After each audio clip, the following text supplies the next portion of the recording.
네, 오늘 말씀은 창세기 19장 1절부터 11절까지 말씀을 공부하겠습니다. 지난 시간에는 하나님께서 나그네를 극진히 대접하는 롯의 기제를 사용하셔서 결과적으로 소돔 사람들의 그 악행을 드러내신 것에 대해서 공부했습니다. 오늘은 이어서 구체적으로 소돔 사람들의 그 악행이 무엇인지 알아보는 것으로부터 출발해 보겠는데요. 그런데 오늘도 말씀을 준비하는 가운데 이 창세기 19장 1절부터 11절까지 말씀을 오늘 다 마치려고 그랬는데 또 그러지 못할 것 같습니다. 오늘도 오늘 주시는 말씀으로 아멘하고 아마 다음 주에 이 본문을 가지고 한 번 더 하도록 그렇게 하겠습니다. 그래서 조금 더 여유를 가지고 오늘 공부하겠는데요. 4절을 보게 되면 이렇게 나와 있습니다. 그들의 눕기 전에 그 성 사람 곧 소돔 백성들이 물은 노소하고 사방에서 다 모여 그 집을 애워싸고 이렇게 말씀하고 있습니다.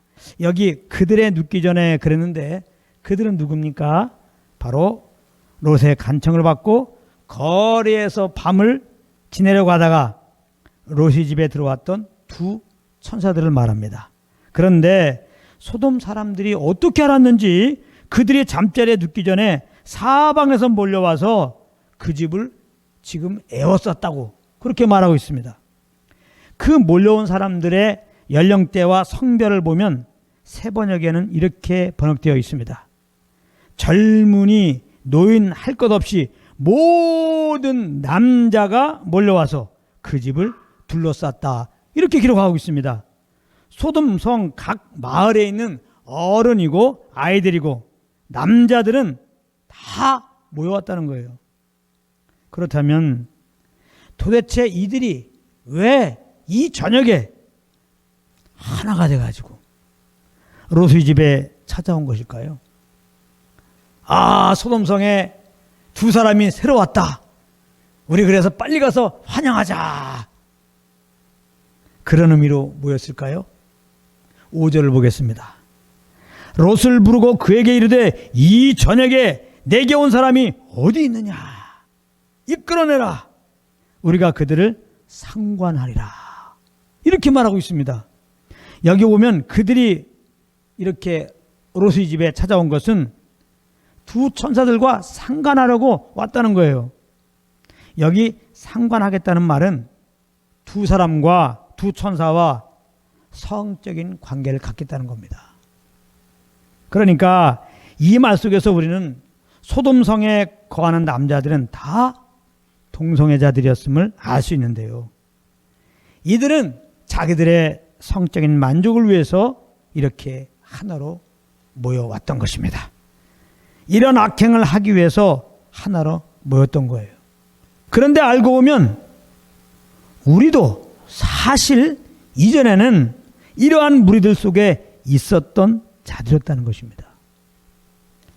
이 말에 좀 놀랄 수 있는데요. 왜냐하면 우리는 이런 생각을 꿈에도 해본 적이 없기 때문에 그래요. 소돔 사람들 그러면 그 악한 모습이 세계사에서 그 유례가 없기 때문에 야, 소돔 사람들은 특별하게 그렇게 악행하도록 태어난 자들인가 보다. 그래서 물론 하나님이 이 땅에서 소돔 사람들을 완전히 사라지도록 그렇게 멸망하셨구나. 그 정도로 우리는 소돔 사람들을 인식하고 있는데 사실은 우리도 전에는 거룩한 하나님이 보실 때는 이러한 소돔 사람들과 비교해 볼 때 별 차이가 없이 살았던 자들이었다는 것입니다. 이게 무슨 말인가 하면요. 소돔 사람들이 행한 그 악행은 그들이 육체의 소욕을 따른 열매라는 것입니다. 그렇기 때문에 동일하게 육체의 소욕을 따라 살았던 우리들도 비록 소돔 사람들과 같은 짓은 안 했을지라도 얼마든지 그 이상의 악행을 행할 수 있는 소지 가운데 있었다는 말이에요. 에베소서 2장 3절 말씀입니다. 전에는 우리도 다 그 가운데서 우리 육체의 욕심을 따라 지내며 육체와 마음에 원하는 것을 하여 다른 이들과 같이 본질상 진노의 자녀이었더니 이렇게 말씀하고 있습니다. 우리는 육체의 욕심을 따라 소돔 사람들과 같이 똑같이 그렇게 지냈던 사람이라는 말입니다. 그런데 우리를 향한 하나님의 그 책량할 수 없는 긍휼로 인하여 보내주신 그 예수 그리스도의 십자가의 보혈로 말미암아 우리가 이렇게 죄 용서함 받았고 새 생명을 얻었고 새 사람이 된 것입니다. 전적인 하나님의 은혜로 말이죠. 갈라디아서 5장 19절부터 21절을 보게 되면은 이 육체의 열매에 대해서 잘 말씀하고 있습니다. 제가 한번 읽겠습니다. 육체의 일은 현저하니 곧 음행과 더러운 것과 호색과 우상 숭배와 술수와 원수를 맺는 것과 분쟁과 시기와 분냄과 당 짓는 것과 불리함과 이단과 투기와 술 취함과 방탕함과 또 그와 같은 것들이라 이렇게 말씀하고 있는데요. 여기 보게 되면은 육체의 열매로 나오는 첫 번째 부류가 있는데 그것은 다 음란과 관계된 것인 것을 알 수 있습니다. 음행, 더러운 것, 호색 이렇게 시작하고 있습니다. 이게 육체의 열매입니다. 그렇기 때문에 우리가 육체의 수욕을 따르게 되면 결과적으로는 음행과 더러운 것과 호색으로 가 있게 된다는 겁니다. 그래서 나아가서 동성애자까지 되는 겁니다. 우리도 하나님의 은혜로 이렇게 부르시지 않았으면은 조금만 놔두었으면 우리도 얼마든지 그럴 소지가 있었던 자들이라 이 말입니다. 그러므로 그리스도 안에서 새로운 피조물이 된 우리는 정말 새로운 피조물답게 우리 안에서 우리를 인도하고 계신 성령의 인도함을 따라 살아야 되는 것입니다. 그렇지 않으면 육체의 소욕을 따르는 삶이 되기 때문입니다. 우리가 하나님의 은혜로 내 영혼이 검다실지라도 우리는 여전히 육신을 입고 있습니다. 이 육신 안에 죄가 있고요. 그렇기 때문에 성령의 소욕을 쫓지 않으면 예수 믿지 않은 그런 삶의 모습이 되는 겁니다. 육체의 소욕을 따르게 되고 이렇게 음행과 더러운 것과 호색에 빠지게 되고 궁극적으로 소돔 사람들과 같이 될 수밖에 없다는 겁니다. 누가? 하나님의 은혜로 구원받은 자들일지라도.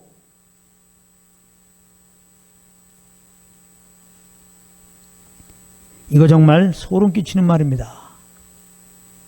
육체의 소욕을 따른다는 것, 그것은 알고 보니까 곧 소돔 사람들의 길을 가게 되는 것이라는 말입니다. 그러므로 우리는 정말 시시로 성령과 교통 속에서 이분의 이끌림을 따라야 되는 것입니다. 이것만이 육체 욕심을 이루지 않는 유일한 길인 겁니다. 갈라디아서 5장 16절입니다. 내가 이르노니 성령을 쫓아 행하라. 그리하면 육체의 욕심을 이루지 아니하니라. 이렇게 말씀하고 있어요. 그래서 우리는 항상 성령을 쫓아 행해야 되는데 어떤 경우는 성령을 쫓아 행하려 하다가 우리 마음에 답답함을 경험하는 경우가 있습니다. 왜 그러느냐? 성령의 인도함을 받는다는 것은 성령님이 이끄신 대로 그냥 이끌리면 되는 것인데 내가 먼저 뭔가 성령님의 이끌림을 잘 받으려고 준비하다가 그렇게 되는 것입니다. 지금부터 이 말씀을 잘 들으시기 바랍니다. 이게 무슨 말이냐? 예를 들어 보겠습니다. 예를. 제가 늘 예로 들지만 성령의 인도함을 따라 산다는 것은 마치 아이가 자기 손을 잡고 어딘가 자기를 이끌고 가는 어미 따라서 그냥 따라가는 것과 같은 것입니다. 자, 아이가 어미에게 이끌려갈 때 특별히 준비할 게 있습니까? 아무것도 없어요. 굳이 한 가지를 찾는다면은 엄마가 가자고 하는 대로 가는 것이 내가 잘 지내는 것이야 하고 언제든지 엄마가 와서 자기 손을 잡고 가면 군소리 없이 그 손에 이끌릴 생각만 하고 있으면 되는 겁니다. 그러다가 어미가 와서 우리 저기장 가자. 그래서 내 손을 잡고 이끌고 가면 그냥 이끌려 가면 되는 겁니다. 그런데 아이가 엄마에게 잘 이끌리겠다고 허구한 날 아무것도 안 하고 집이나 놀이터에 앉아서 두 팔을 높이 들고는 엄마가 와서 자기 두 팔을 잡을 때까지 그렇게 있겠다고 한다면 그거 얼마나 답답한 노릇입니까? 엄마에게 이끌림 받겠다고 허구한 날 두 손 벌리고 있는 거예요.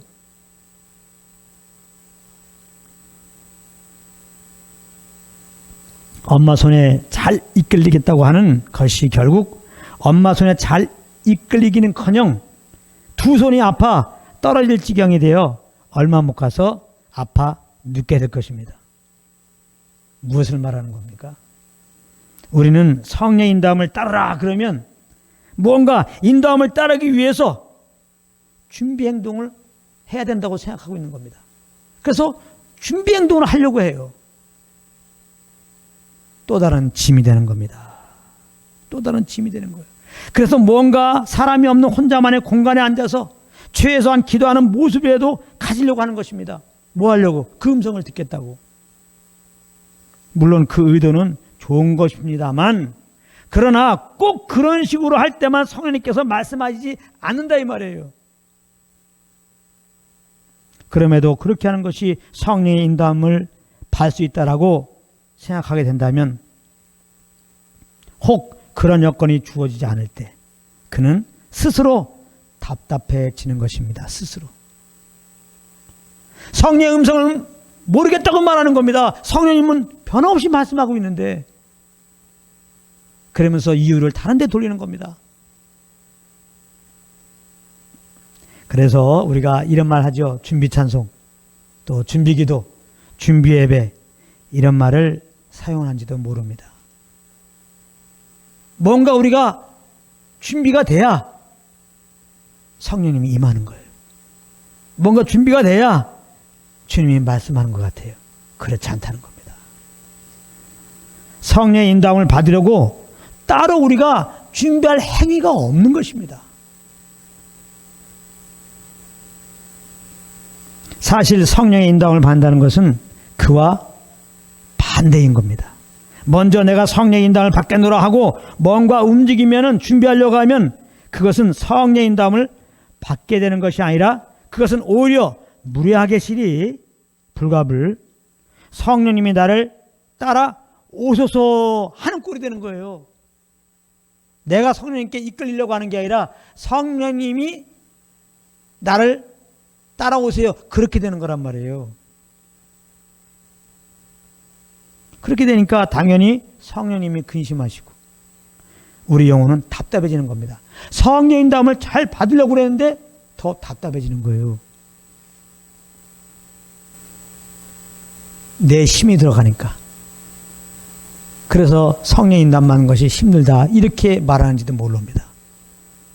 성경에는 주형이 있는 곳엔 자유함이 있다고 그랬어요. 우리가 정말 성령의 인도함 받는 것은 너무 쉬운 거예요. 그런데 성령의 인도함 받는 것이 어려울 수가 있는 거예요. 내가 성령의 인도함을 잘 받으려고 하니까. 그럴까봐 오늘 이 부분에 대해서 제가 지금 계속 말씀드리는 겁니다. 성령의 인도함 따르라 그러니까 자칫 우리 편에서는 성령의 인도함을 따를 어떤 준비를 하는 것 같더라 이 말입니다. 그렇게 할 필요 없어요. 성령의 인도함을 받는 것은 오히려 그런 짐들을 다 내려놓는 겁니다.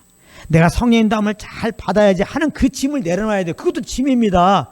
또 다른 율법이 된다 이 말이에요. 그걸 내려놓고 성령의 인도함을 받으셔야지.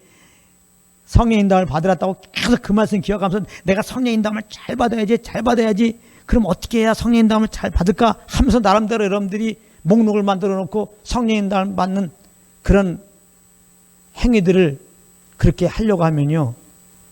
여러분들은 이 말씀을 율법으로 받아가지고 여러분들은 바로 그것이 짐이 돼가지고 눌리게 되는 거예요. 그러니까 성령의 인도함을 따라 살기 위해서는 그냥 일상생활을 하시면 되는 거예요. 다만 성령님이 나와 함께 하고 계심을 항상 의식하시고 이분에 이끌려 살기 원하는 마음만 가지고 계시면 되는 겁니다. 자, 또 다른 측면으로 제가 말씀드리겠습니다. 성경에 보게 되면 예수님이 하늘에 올라가기 전에 보혜사 성령님을 내가 너에게 보낼 텐데 그분이 너희 속에 거하겠으며 그랬어요. 요한복음 14장 말씀입니다. 이 거한다는 얘기는 동거한다는 얘기예요. 예수님은 우리에게 예수님이 약속하신 것 따라서 예수님이 성령을 보내셨어요. 우리 안에 성령님이 왜 오셨냐? 동거하시려고 왔다 이 말이에요. 그래서 성령님의 인도함을 따르는 건 뭐냐? 성령님과 동거하는 거예요. 마치 아버지와 아들이 한 집에서 동거하는 것과 똑같은 겁니다. 그래서 성령 인도함 따라 사는 것은 아버지와 아들이 사는 것을 생각하면 똑같아요. 어렵게 생각하지 마세요. 그래서 여러분들에게 엄청난 자유함을 드리겠습니다.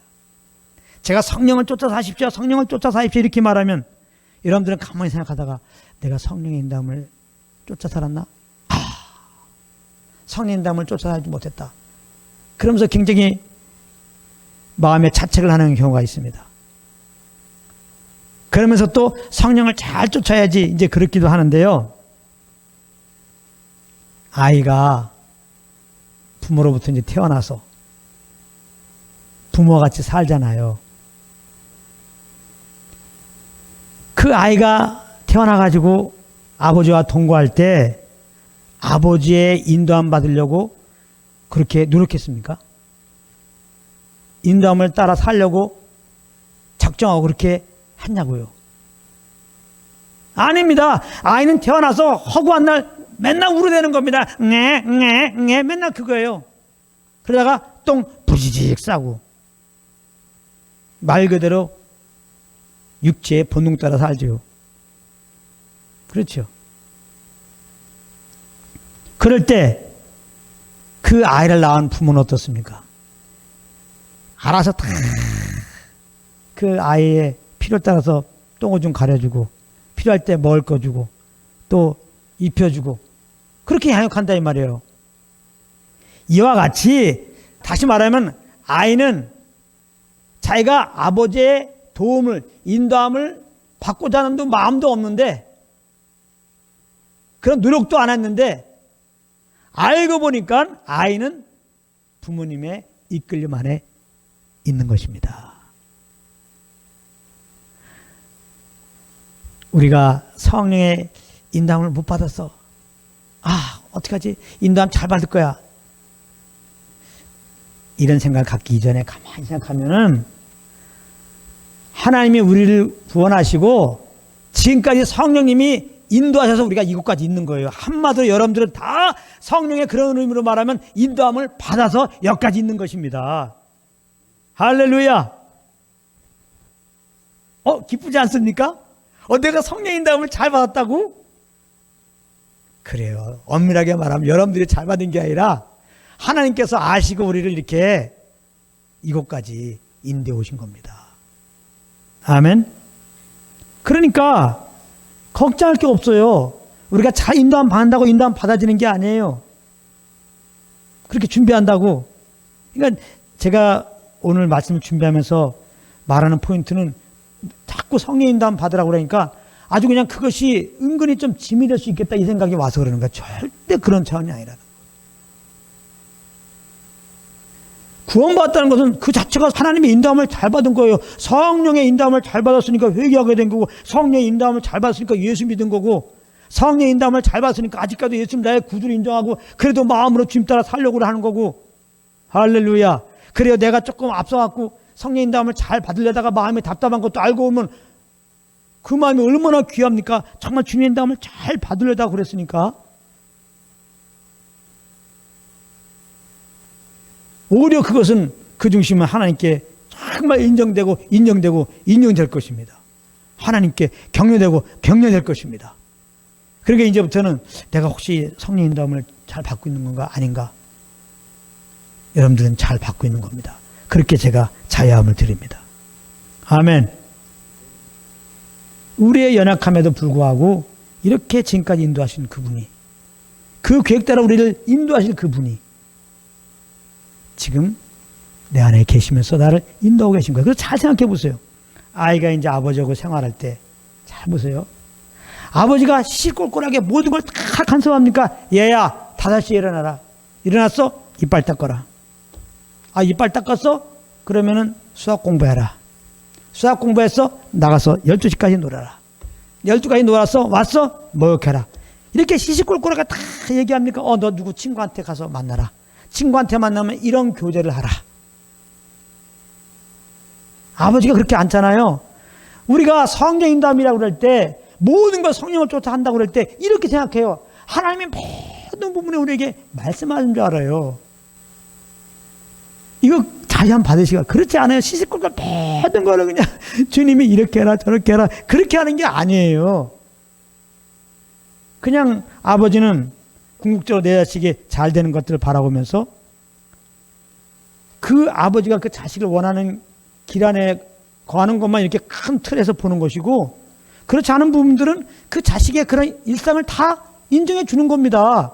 그거 간섭하면 아버지도 피곤해요. 그러니까 또 아들은 아버지가 근모도 날 사랑하시고 아주 잘못하지 않는 한 내 편이 되어서 나를 도문제인 것을 알고 아이들은 그렇게 아버지를 의식도 하지 않고 그냥 뛰어놀아요. 그러잖아요. 똑같은 것입니다. 하나님은 우리에게 자유를 허락하시고 일상을 하나님이 기본적으로 허락하신 거예요. 할렐루야. 그래서 우리에게 주어진 이런 가정생활, 또 직장생활, 또 공부하는 거 다 하나님 허락된 영역입니다. 또 이렇게 열심히 살다가 힘들면 등산도 하고요. 또 이렇게 이제 나이가 들면 운동이 필요하잖아요. 운동도 필요한 거고요. 살아가려면 돈도 벌어야 되니까 일도 하는 것이고, 당연히 때문에 결혼도 하는 것이고, 아이도 키우는 것이고, 다 그 허락한 거예요. 그냥 마음에 오는 평안 가운데서 그냥 그렇게 하는 거예요. 그런데 이제 아버지 입장에서는 좀 전에 말했지만 분명히 내 자식이 어느 정도 되길 원하는 그런 마음으로 이렇게 보는데 막 시칼로 그냥 막 놀이한단 말이에요. 이렇게. 이거 위험한 거잖아요. 그럴 때는 간섭한단 말이에요. 그럼 아이 입장에서는 그럴 때는 안 하죠. 그런 거예요. 하나님이 우리에게 허락한 삶의 일상을 하나님이 다 허락하셨으니까 하나님이 주신 그런 지혜와 그런 감정과 그런 하나님이 허락하신 관계 가운데서 그런 일들 가운데서 그렇게 그냥 기본적으로 하나님 여러분들 다 힘주신 거 안에서 그냥 그렇게 사세요. 정말 여러분들이 잘못된 길로 가면 하나님이 말씀하세요. 겁난 사람이라면 알아요. 어떻게 합니까? 알아 여러분들 속이. 정말 하나님이 원치 않는 길로 가면 그런 생각을 하게 되면 답답해서 알아요. 그러면 가만히 있으면 구체적으로 알게 돼요. 그거 안 하면 되는 겁니다. 그리고 정말 하면 안 되는 짓을 하면 또 알아요. 그럼 그거 이제 잘못한 거니까 그건 하나님께 자백하면 되는 거예요. 그러니까 우리 편에서는 아이가 아버지는 내 아버지라는 확신이 있잖아요. 정말 내가 필요할 때 날 도와주는 분인 것을 알고 있잖아요. 내가 잘못된 길로 가면 지적해 주는 분인 것을 알고 있잖아요. 그런 거 안에서 이렇게 자유하게 지내듯이 정말 주님이 나와 함께 하신다. 내 편이다. 내가 가장 좋은 길로 인도하신다. 내가 잘못된 길로 가면 얼마든지 지적해 주시고 그런 믿음을 가지고 항상 주님을 의식하시고 언제든지 주님이 나에게 이렇게 말씀하시면 그렇게 하겠다. 저렇게 말씀하시면 저렇게 하겠다는 그런 마음만 가지고 여러분들이 하나님이 우리에게 허락한 그런 일상을 잘 지내시길 바랍니다. 할렐루야. 그냥 그러면 되는 거예요. 그래서 신앙생활이라고 하는 것은 그냥 아버지와 아들이 동거하듯이 하나님과 내가 이렇게 동거하는 삶입니다. 그러니까 에녹이 하나님과 3년 동안 동거했다고 그랬잖아요. 하나님과 함께 이렇게 동행했다고 그랬잖아요. 그 동거했다는 말이거든요. 물론 그 단어적 의미는 동행했다는 의미는 산책하다는 의미지만 더 넓혀보면 그게 동행한 거예요. 에녹이 이런 마음으로 살았다는 거예요. 특별히 에녹이 동행했다 그러니까 항상 기도하고 있고, 이런 기도하는 행위, 항상 전도하는 행위, 항상 찬양하는 행위, 모든 걸 할 때 하다못해 하다 한번 사먹는 거, 모든 걸 할 때마다 주님께 이렇게 물어보고, 그 하나님의 음성을 듣기 위해서 막 몸부림치고 막 근심도 하고 맨날. 그러니까 사람들하고 교제할 틈도 없어. 주님의 음성을 들으려다가. 이렇게 살았다 그러면 착각입니다. 누구보다 자유한 겁니다, 에녹은요. 누구보다. 창조주 하나님이 내 편이라는 걸 알았기 때문에 나와 함께 하시고 내 약함도 다 이해하시고 잘못된 길로 가면 이분이 얼마나 지적하면 내가 그쪽으로 따라서 가면 되니까 내가 올바로 살려고 노력도 하지 않고요. 주님께 내 삶을 맡기면서 여러분 그렇게 사는 거예요. 여러분들 이걸 알면 얼마나 자유해요. 그래요. 주형 있는 거 자유해요. 할렐루야. 내가 똑바로 살려가는 게 그게 되지도 않고 그게 얼마나 힘든지 몰라요. 다 주님께 맡겼다는 겁니다. 에녹이 맡기고 이렇게 주님의 지시가 오면 얼마인지 거기에 따라 순종하겠다는 그런 마음 하나 가지고 산 것을 보고 300년 동안 하나님과 동행했다 그렇게 한 거예요. 더군다나 예수 믿고 구원받은 우리들에게는 하나님이 아직 우리 속에 와 계셔. 할렐루야. 에녹이 이 하나님의 그런 음성을 좀 잘 들으려면, 밝게 들으려고 그러면 그 단을 쌓아야 되잖아요. 짐승 잡고요. 얼마나 복잡합니까? 우리 가운데는 주님이 아직 와 계세요. 시시로 말씀하고 있어요. 그렇기 때문에 항상 주님이 내 안에 계신 걸 의식하고 이분이 나를 구원하셨고 나를 가장 좋은 길로 이분이 정말 주님의 형상으로 친히 날 이끌고 지금까지 오셨고 이끌고 갈 거라는 것을 여러분들 인정하시고 이분이 말씀하시면 언제든지 순종할 마음만 가지고 그렇게 하나님이 여러분들이 허락한 그런 삶의 영역 속에서 그 일상을 그렇게 지내시기를 바랍니다. 그러면 되는 거예요. 아이고 이제 자유하다. 어제 말씀 이거 보는데 이 말씀이 오는 겁니다. 아주 여러분들이 그래서 주님과 동행함으로 말미암아 여러분들 영혼이 정말 참 자유함 있기를 바랍니다. 아멘. 자, 다시 이제 본문 내용으로 돌아와서 이렇게 소돔 사람들의 악행을 보면서 그 악행을 하게 된 원인을 알아야, 잘 들으세요, 누가복음 17장 28절 말씀이 이해되는 겁니다. 누가복음 17장 28절을 보겠습니다. 잘 들어보세요. 또 롯의 때와 같으리니 사람들이 먹고 마시고 사고 팔고 심고 집을 짓더니 롯이 소돔에서 나가는 날에 하늘로서 불과 유황이 비오듯하여 저희를 멸하였느니라. 여기 보게 되면 소돔을 멸하신 이유가 우리가 알고 있는 것과 전혀 다른 내용으로 되어 있어요. 여러분들 조금 이 말씀을 유심히 보면요 정말 이해하기 어렵습니다.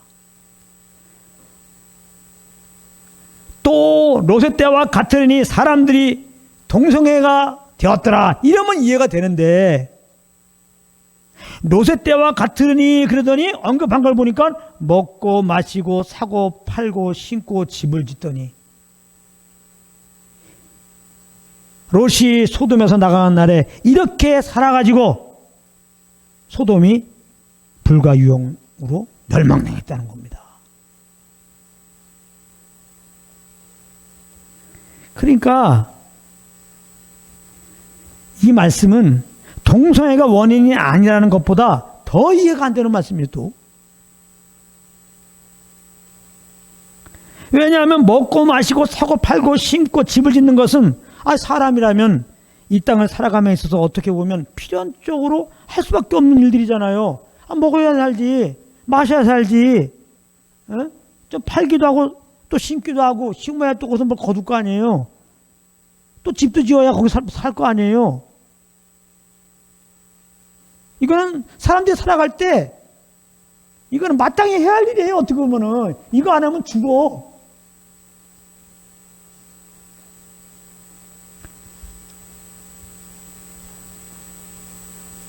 그렇기 때문에 먹고 마시고 팔고 심고 집을 짓는 것은 우리는 이건 죄라고 전혀 생각이 안 되죠. 그렇잖아요. 이게 무슨 죄가 됩니까? 먹고 마시고 팔고 심고 집을 지은다고 불가유황못으로 심판했다는데, 그러면 우리는 벌써 불가유황못으로 심판받아야지. 그런데 지금 그렇게 돼 있다고. 이거 예수님이 하신 말씀이에요. 그렇다면 이 말씀의 참 의미가 무엇이냐 이 말이에요. 그것은 소돔 사람들이 하나님의 말씀을 거부하고 육체의 소욕을 따라 살았다는 말을 이렇게 표현한 겁니다. 다 자기 소견에 오른 대로 그렇게 살았다는 것을 이렇게 표현한 겁니다. 이것이 멸망의 원인인 거예요. 하나님을 없다 하고 마음에 두지 않고 자기가 자기 삶의 주인 되어서 내 영광을 위해서 내 육체의 소욕을 따라 사는 것이 멸망의 원인이라 이 말이에요.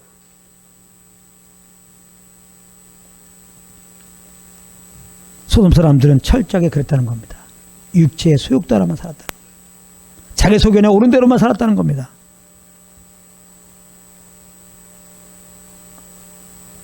그들이 먹고 마시고 팔고 집을 샀던 것은 오직 내 영광을 위해서 그렇게 했다는 것입니다. 자, 여기서부터 중요해요. 그러므로 믿지 않는 자들은 지금 다 심판 아래 있는 것입니다. 다 자기의 영광을 위해서 육체 욕심을 따라 지금 살고 있기 때문에 그런 것입니다. 무엇을 하든지 하다못해 어려운 이웃을 도와주더라도 다 자기 영광을 위해서 자기가 좋아서 그것을 하고 있는 겁니다. 하나님 앞에는 멸망받을 죄입니다. 성령의 조명으로 이 의미를 깨닫는 은혜가 있기를 정말 바랍니다. 우리가 알아야 할 것은 사람이 하나님의 심판을 받게 되는 것은 겉으로 드러난 악행 이전에 예수님을 구주로 믿지 않았기 때문이라는 것입니다. 예수를 믿지 않는 것이 죄란 말이에요.